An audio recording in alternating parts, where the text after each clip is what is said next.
Yang was not fooled. She had spent her entire life embroiled in the politics of one violent hierarchy after another. She saw the signs of resentment. They walked a long way north, miles under the ground, past workings where bones were sorted, howling ventilation shafts, idling machines, all was going towards the sea. At last, they came to a sloping tunnel that clung to hints of fineness. The scent of corruption was sweet there, mingling with brine, as of dead things rotting on the seashore. Harsh light spilled up the tunnel from the arch at its far end, accompanied by the snort of a portable generatorum. More of her followers waited, respirators wheezing. Kargathar stopped. "I sense something here," he said. "That is glad news, my lord," she said, and allowed herself a private smile. They passed a buzzing arclight and went back into shadow, going through an antechamber, then into a wide, perfectly cubical room, lit from every angle. A pair of huge adamantium blast doors faced them, half open, their locking mechanisms bored out. Their black faces were heavily worked with hexagrammatic wards that drew a growl of disgust from the master. "It cannot have been easy to open this gate," he said. "It was not, my lord," she replied. "We were obliged to bring fusion beams to melt the locks. It took 4 days and cost the lives of 10 of my people." She led the way into the high-ceilinged chamber beyond. Yang had grasped immediately that this was not a place of repose, but a prison. Adamantium reinforcing bars ran through the structure. Thick black columns of Geist iron inscribed with further runes held up the ceiling. Every surface was covered in warding marks. Despite the heavy construction of the chamber, it had not been strong enough to protect against time, and half of the chamber's ceiling had collapsed. Yang gestured at the end of a black sarcophagus jutting from beneath the rubble. "What they hide in shame and fear, we embrace in the gods' names," said Yang. She flourished her staff, lighting up high Gothic letters picked out in Theldrite across a beam. Much of the inscription was lost, but there was enough to see it for a warning. At the end was a complete word, a name written in blood in every book of history it graced, and all those were forbidden. Bucharest. "Behold," she said simply, "the Cardinal's tomb." Kargathar nodded. "Are you sure it is the genuine resting place and not another decoy?" She smiled openly now. "Bucharest!" she shouted. A draft rose to a low moan. Her fire danced, and the sickly smell of rot swelled.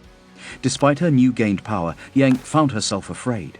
A sense of brooding menace pervaded the crypt, something that lurked in its far edges and rushed in to fill the shadows every time a lumen spirit failed, or a figure moved in front of the lights. There was a malevolence here. Calling it into the open tested her nerve. "He is present," said Kargathar, with a tone approaching delight. "How fascinating." He glanced over the wards. "These kept his soul in here, I suspect. Oh, how piquant his suffering. Thousands of years trapped in the earth." He laughed. The moan returned, louder now, and Kargathar's uncanny cloak fluttered in the force of its anger. "It hates us for our intrusion," she said quickly. "It will hurt us if it can. The presence was weak at first, but the more we dug out the sarcophagus, the stronger it became." "Do not fear this shade," said Kargathar dismissively. He looked at Yang. "We serve masters more powerful than he. Uncover the sarcophagus," he commanded. "We shall have what we came for." Yang's followers moved to obey, dozens of them, working at the immense weight of rubble that still covered the sarcophagus and adding to the heaps of spoil growing in the corners. They were brave to do so. Bucharest's hungering presence haunted them all. Many had died. All knew fear. They pressed on, showing their devotion to the gods with every pick stroke. Yang and Kargathar watched for an hour as another foot of the sarcophagus's length was cleared. It was featureless, smooth basalt. No carving of its occupant adorned its lid. There was no inscription. After another hour, they had cleared the top so that it might be worked free. "There," said Kargathar, "our prize is revealed." Many of the cultists glanced back at the sound of his voice, but they had the sense to keep laboring. "Yes, my lord," she replied. "It ought to be but a matter of hours before the base is cleared and the rockfall made safe." "Open it now," he commanded. His words reverberated through the watchful gloom. The shadows thickened. The workers stopped. Yang felt a swell of panic. Bucharest is powerless, she berated herself. Focus. My lord, if we open the sarcophagus prematurely, without the proper bracing in place, or the cult's witches present... Open it now. He cut her off again. Yang fought her fear. Her cultists looked to her for direction, and in that moment she hated them for it. My lord, she tried again, but her voice faltered as his heavy hand fell upon her shoulder. Look upon me, Theodore Yang, said the master. Silver chains jingling quietly together, she did as he bade. You are a magus of the gods, he said. You are favored in their eyes. There is nothing here but an echo of old hates. Are you afraid of something so pitiful? No, my lord, she lied. Then open the sarcophagus.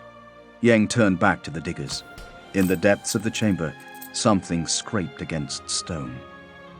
Do as the master says, she commanded, her tone iron-hard despite her nerves. To their credit, the cultists did not hesitate. The dig team moved back from the sarcophagus and laid down their tools.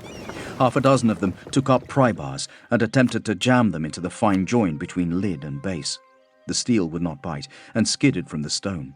One got the crow's foot of the bar inside, but when he wrenched down on the metal, it broke as if it were made of ice, and he fell. They looked to Yang, and she ordered them back. Drills, she commanded. 3 cultists, chosen from the largest and strongest, hefted drills with long bits. Backpack power sources were awakened with whispered rituals, and the men raised the whining tools. Begin, she said.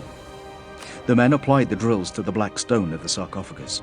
Yang pushed her will outwards, feeling for the metal, strengthening it, helping it find weakness. She marveled at her new powers, even as the touch of otherworldly malice chilled her soul. Sparks flew. The lumens flickered, died, lit, flickered again. An angry growl rose upon the very edge of hearing, more felt than heard. It caused Yang's scalp to tighten. Towards the back of the group of cultists, someone cried out in terror.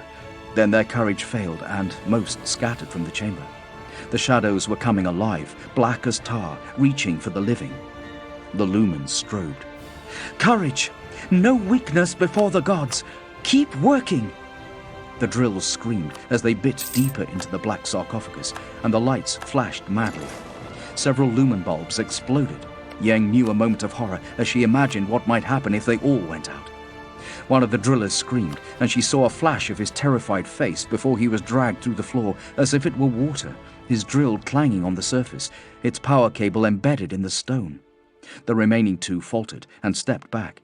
She unsheathed her ritual dagger and dropped into an old ganger's fighting stance. Enough, Kargathar said. He stepped forward, pushing her out of the way, unhooked his mace, and held it high over his head. Abjurum nullifactum absolutus, roared Kargathar. His voice rolled like thunder. A deathly light danced about the head of his weapon, black in its own way, yet possessing a strange luminance that pushed back at the shadows. Thing of hate, I deny you. Wasted spirit, I command you. Turn aside in the name of Khorne the Mighty, Slanesh the Bountiful, Nurgle the Life-Giver, and Tzeentch the Wise. I am an agent of the Pantheon's will. I bear the fire of Lorgar's truth in my hearts, and you shall obey me. A halo of black lightning blazed from his mace's head, piercing the darkness with shadows darker yet. A piercing shriek echoed from some distant place. Yang fell to the floor, her hands over her ears. There was a sense of rushing wind, anger, pain. All faded. The lumens fizzed weakly. Yang, said Kargathar, rise. Yang uncurled and stood. A few of her cultists remained. Several were dead, bloody messes embedded in the solid rock. The survivors had drawn close to Kargathar. Their fear of the master was evidently less than their terror of the spirit. You will find no more resistance, Kargathar said. Continue. The drillers stepped over their comrade's half-entombed tool and applied the bits to the stone again. The tips hammered in and out as they drilled, and this time the sarcophagus yielded. There came a sudden crack and crumbling of stone, and her portion fell away. The two cultists stepped back, quieting their drills. Yang stared into the broken sarcophagus. Absolute darkness lay within, cold and ravenous as the void of space. She must go forward first. She must take it.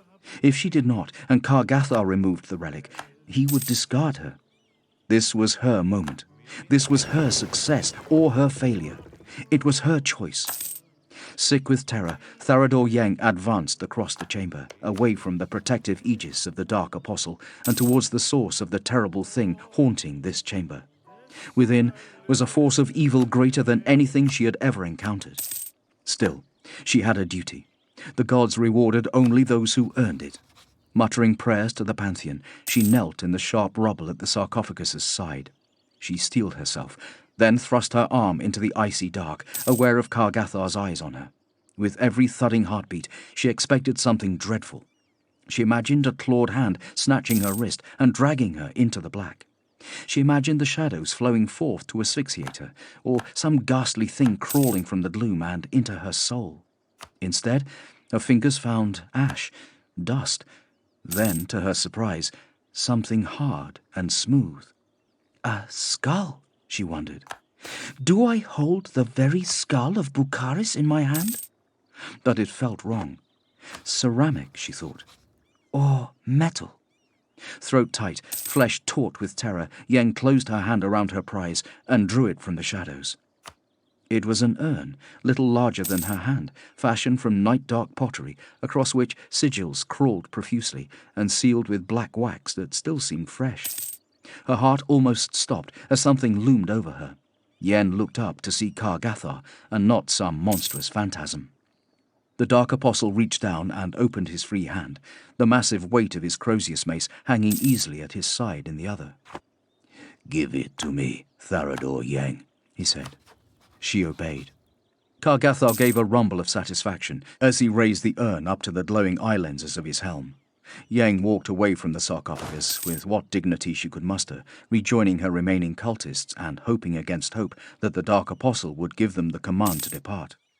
She didn't trust the last few lumens.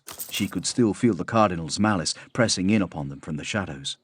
Yet Kargathar stood without concern, holding the urn before himself and admiring it.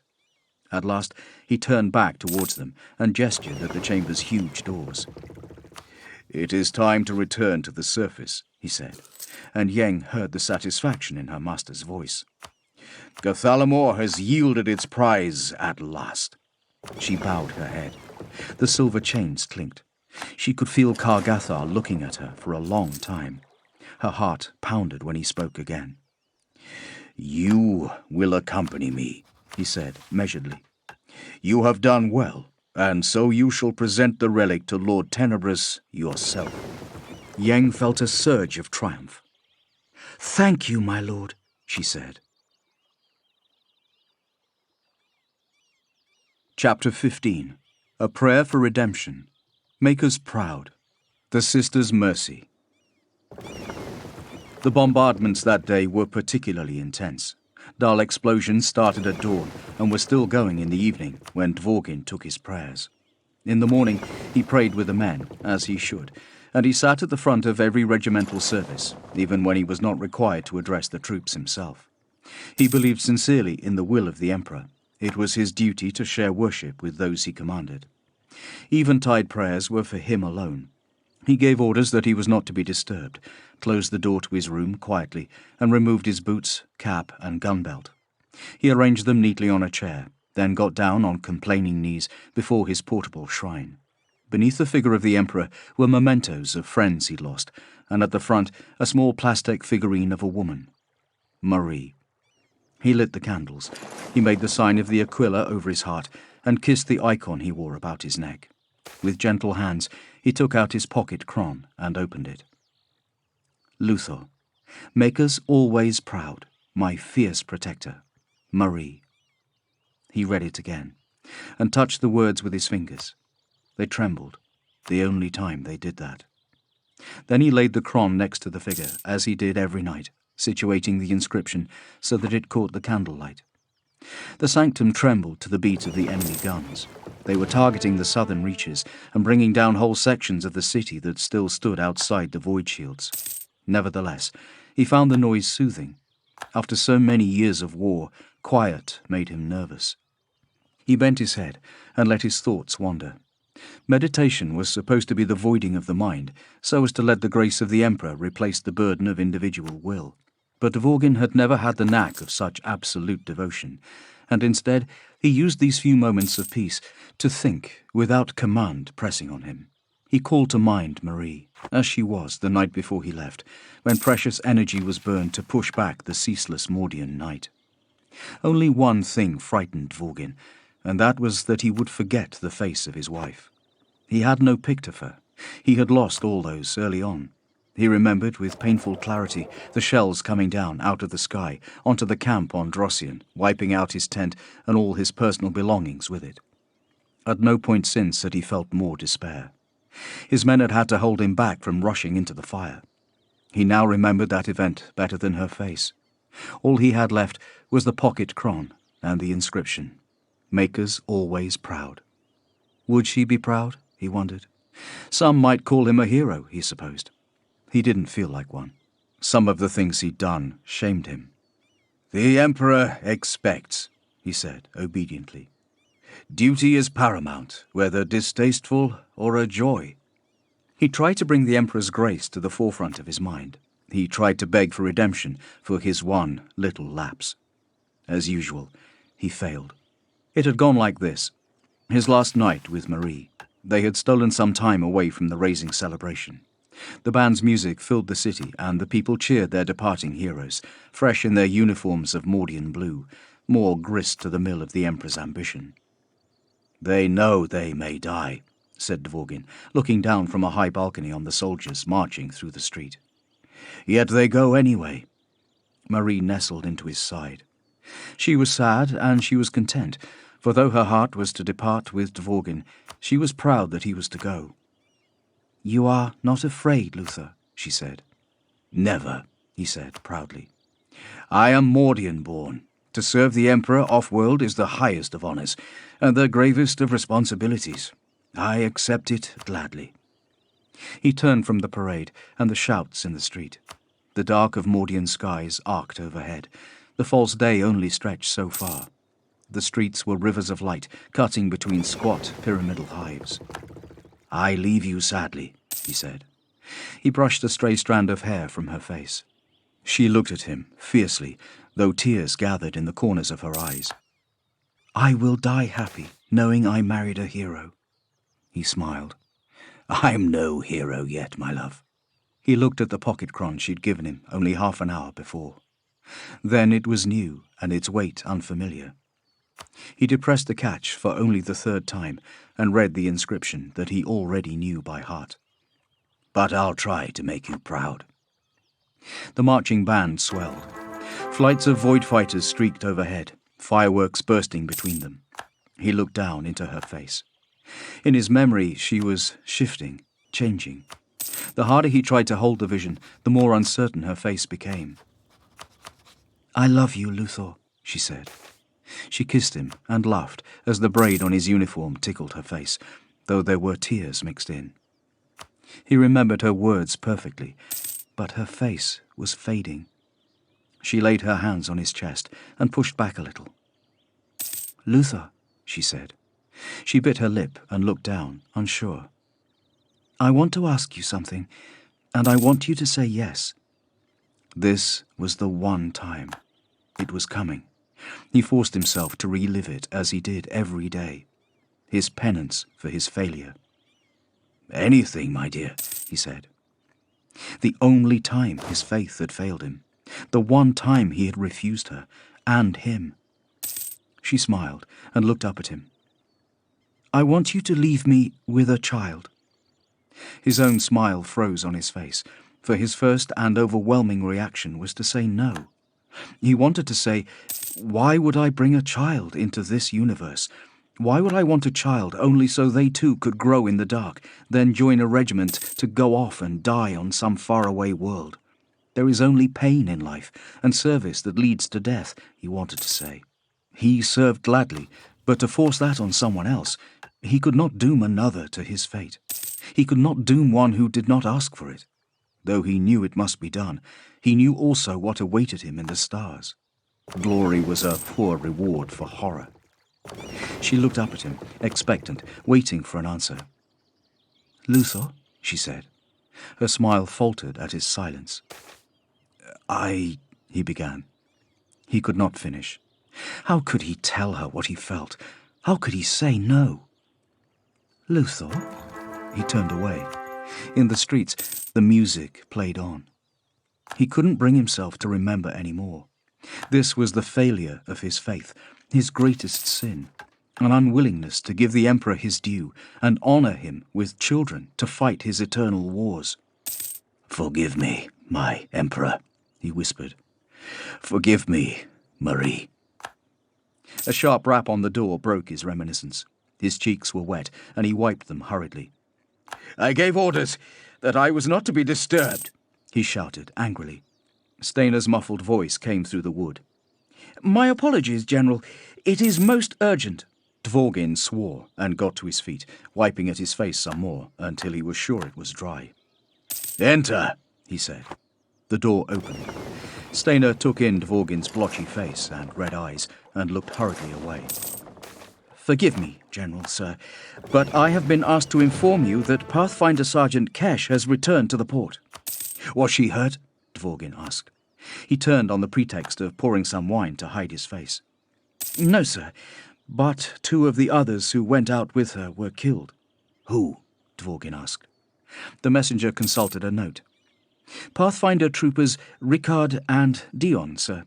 Trooper Galatka returned with Pathfinder Sergeant Kesh." Dvorgin pulled a face. More dead, and Ricard and Dion were especially good men. "Inform the regimental priests to add their names to evening prayers. Special prominence. Get Colour Sergeant Kedesh to begin appraisal of their deeds for inclusion in the book." "Yes, sir." "Did Kesh return with prisoners?" "1, I believe, sir," said the messenger. "The sisters have her and have begun interrogation." "What?" said Dvorgin. That was not what he and Veritas had agreed. "Where?" he said, sharply. "Tower 12, sir." Dvorgin pulled on his cap and buckled his weapon belt about his waist. "Hand me my boots, Steiner. Then go ahead to tell the Canoness I'm attending." Steiner saluted. "Right away, sir." Tower 12 was one of many subsidiary turrets of the Sanctum Miraculous, but though sizable, its contribution to the great bulk of the building amounted to little more than an architectural flourish. The outside creaked under the weight of religious sculpture. Internally, it was a series of stacked rooms, hollow circles less than 30 yards across, with a spiral staircase running up the centre. The topmost floor was larger, as the tower broadened significantly there beneath its conical roof, where the central stairwell ended on a small landing. There was a battle sister standing at guard by the door. Nearby, Dvorgin found Kesh sitting with her back to the wall and her las fusil across her knees. Kesh began to scramble up when Dvorgin appeared. The sister did not react. "At ease, Sergeant. No need to get up for me." She relaxed, and he crouched down beside her. "What's going on?" he asked quietly. Kesh's teeth flashed white in her dirty face. There was grave dust in her hair, and the remnants of night black clinging to her skin. "They've got my prisoner. They won't let me in on the interrogation, but I wasn't about to leave before you got here, sir." "What happened out there?" She hesitated before answering. "We were lucky, and then we weren't. We found the prisoner sleeping. Looks like she gave her work detail the slip. She was more scared of her own than of us." "That's the luck. Where's the misfortune?" "She's not a high-value catch. I'm sorry, sir, but that place is bad. We had to get out. We didn't go further. Then we took a wrong turn trying to avoid the enemy, sir. I know it sounds like cowardice, sir, but I was right to order us to leave. We ran into something evil. Palatine Emmanuel saved us. Saved me, anyway." She paused uncertainly. "She said it was a demon machine," she whispered. Dvorgin frowned. That Palatine Emmanuel openly spoke of such things with someone like Kesh was significant, even after the Great Rift. "Don't worry. I'm sure this woman will give us something." "Ricard and Dion are dead. It got them. She looked at him, a need for forgiveness writ across her features. I couldn't hit it. It's dark down there, he reassured her. No, she said, shaking her head. You don't understand, sir. I tried. You know how good a shot I am. It was like it didn't want me to hit it. She shook her head again. So I couldn't. He squeezed her wrist. He often thought if he'd had a child with Marie, they'd be about Kesh's age now. She was like a daughter to him, and he couldn't help but favour her. Another failing. I believe you, Sergeant. He stood up. Your vigil is done. Return to barracks. Kesh pushed herself up, using her gun as a crutch. She winced and put her hand to her side. Your wound, has it opened again? Asked Dvorgin with concern. You'd better get to the Medicae. Nothing I can't handle, she said, though she was gritting her teeth. Save the space for someone worse hurt. I shouldn't have sent you on this mission. What, and let someone else down there to do my job? I might have been scared, but with respect, sir, not a chance. Well, get it seen to, he said. That's an order. Then pray for an easier tomorrow, and get some rest. She nodded. Now she was upright. Her face was more visible under the sole lumen illuminating the little landing. She was drawn. Pain had etched lines into what should have been a youthful face. Yes, sir, she said. Sir. Yes, Sergeant, he said. I could have done better. Dion and Ricard should have got out. I'm sorry. We can all always do better, Sergeant, he said, and Marie's spurned request bubbled up to bother him again.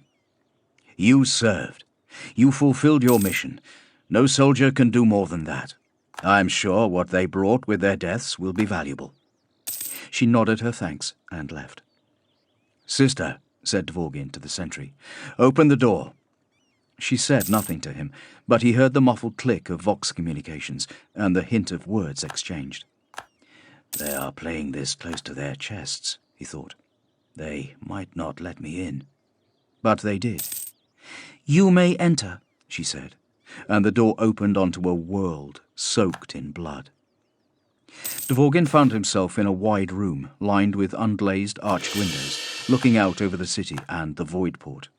It was open to the rafters, where avians stared with beady eyes. Fire burned in the night in numerous quarters, and the sky flashed periodically with the dueling of big guns. The rumble of the artillery was loud there, the thumping of detonations elevated to true explosions that crashed like cymbals. Cool wind scented with smoke blew in, pushing the smell of blood around. The prisoner was bound to a penitent's chair and surrounded by sisters of battle who watched her with their bolters ready. Canoness Veritas stared at her impassively. For the moment, little was happening. A confessor, hooded in black, stood ready at the woman's side. A second sister, in plain white robes, waited at attention at the other side, singing soft songs of mercy to keep evil at bay, though she bore a tray of cruel instruments. Close by, a robed member of the sisters' dialogus waited. Nobody spoke. They had already been busy with their tools. The captive was dressed in a plain smock, soaked with sweat and blood. Her bare arms had new, fresh brands of imperial eagles burned over cult tattoos. Her back was forced into a stress position by movable sections in the chair. She squirmed against her bonds and the blocks of wood. A brazier sprouting a spinney of irons burned uncomfortably close to her. Dvorgin looked on with distaste. Veritas, why wasn't I informed that this interrogation was taking place? I wish to save you the spectacle of this bloodshed, she said mildly. What we are about here is unpleasant.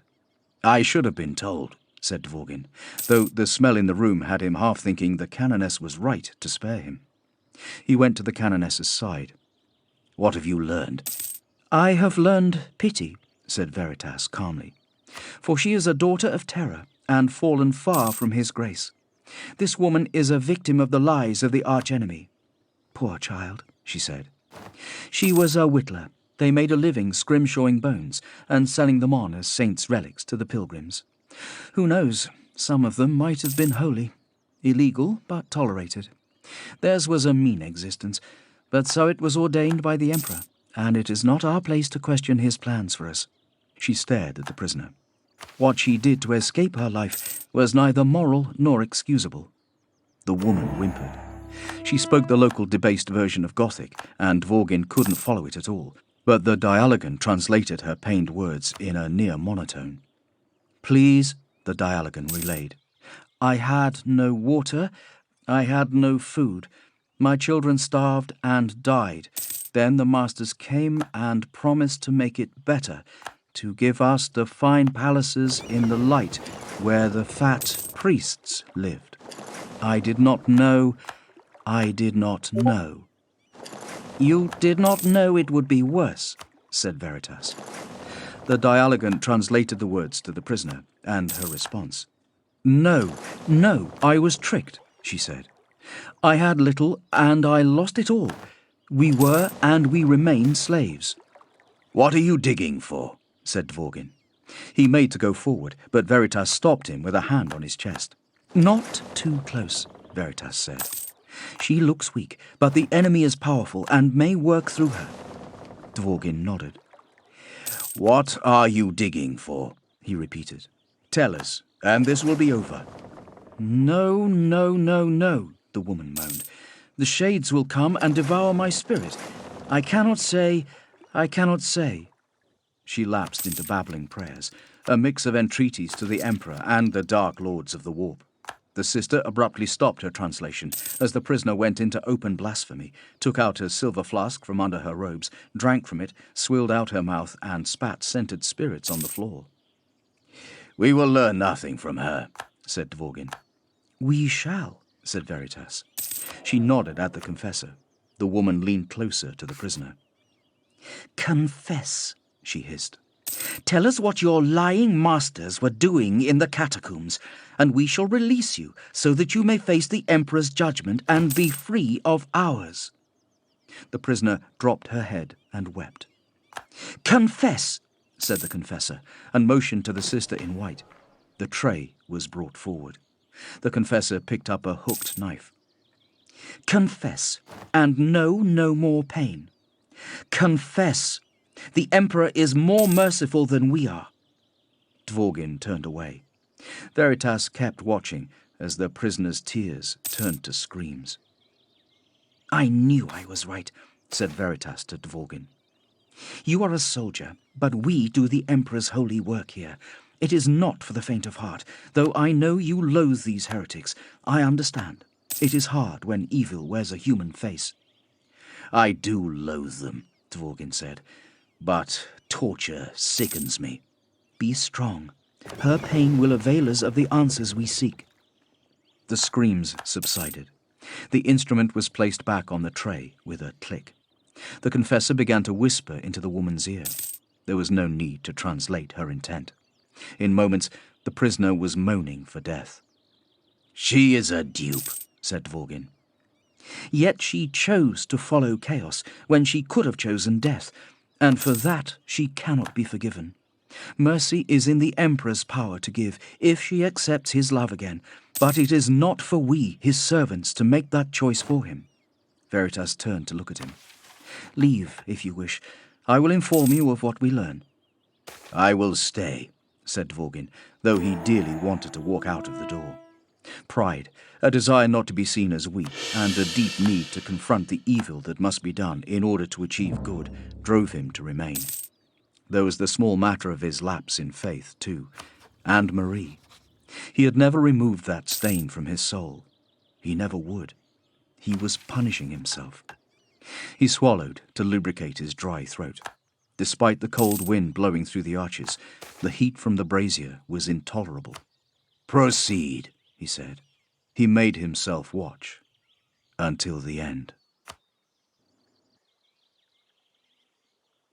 Chapter 16. Emperor Exultant. The Hand. God-Killer. The temple of the Emperor Exultant was the wonder of the Segmentum, the macro-cathedrum of Asclepius the builder, and it towered over the city.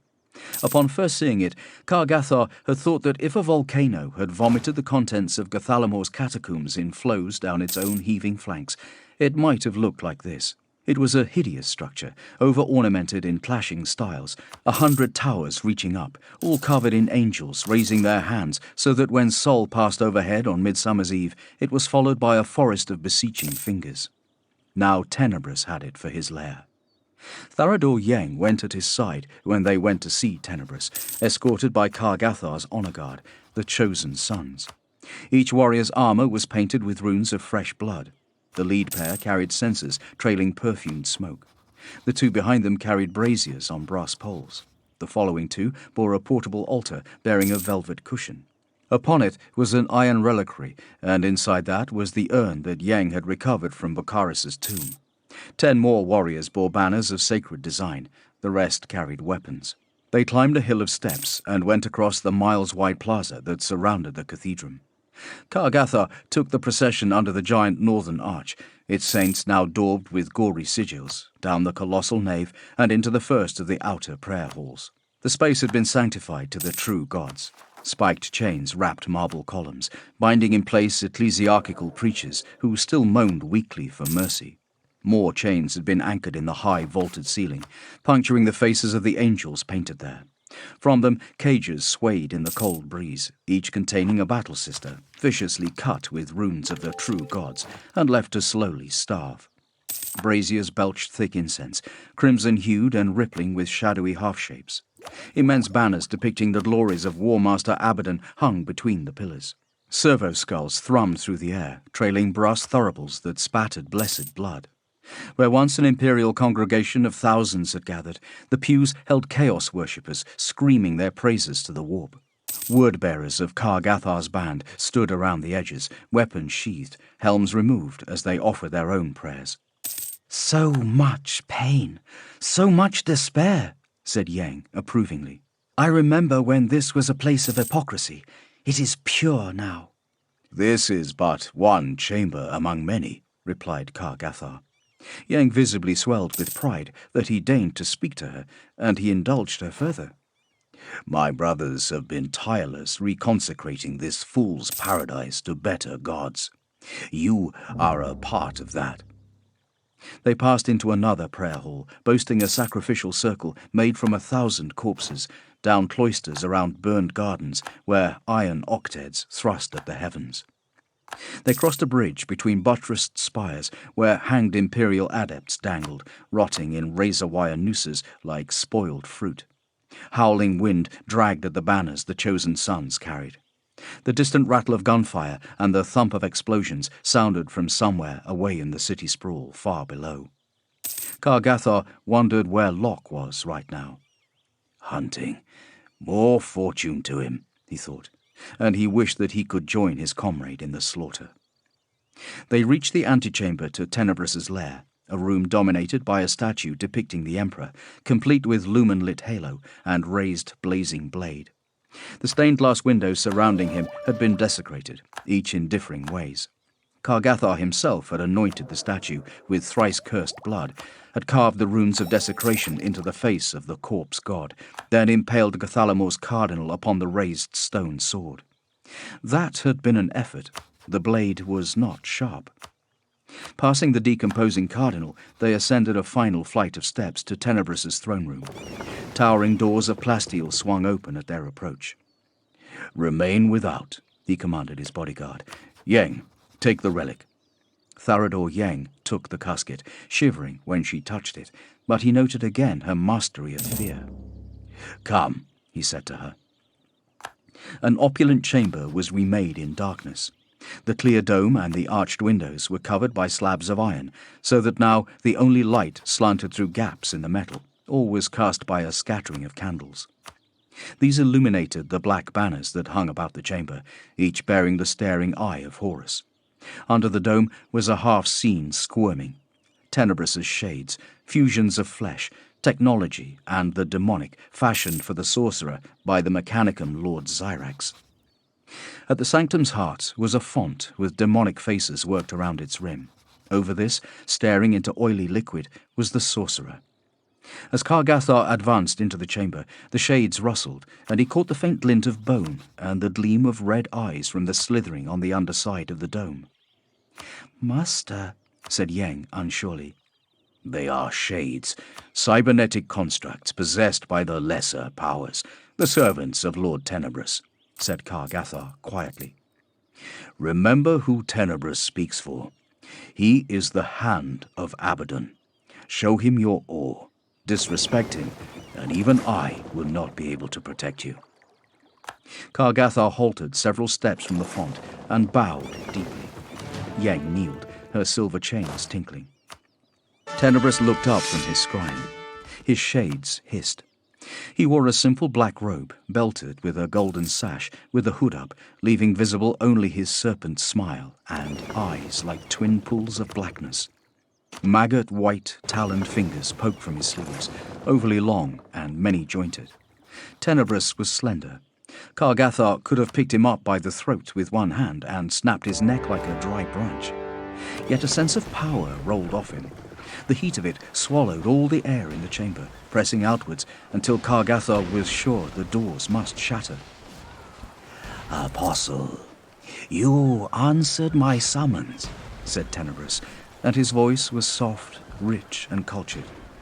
He sounded genuinely pleased, even touched that Kargathar attended him. To hear such sentiment from that needle-fanged mouth made the Dark Apostle's skin crawl. Of course, Lord Tenebrous, Kargathar replied.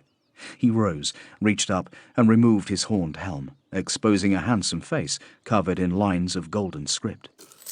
And have you brought me an offering? Asked Tenebrous, walking slowly around Kargathar and peering towards Yang. No, Lord Tenebrous, that is my acolyte, said Kargathar, ensuring his tone remained respectful even as it carried a note of warning. Remember who I am, he thought.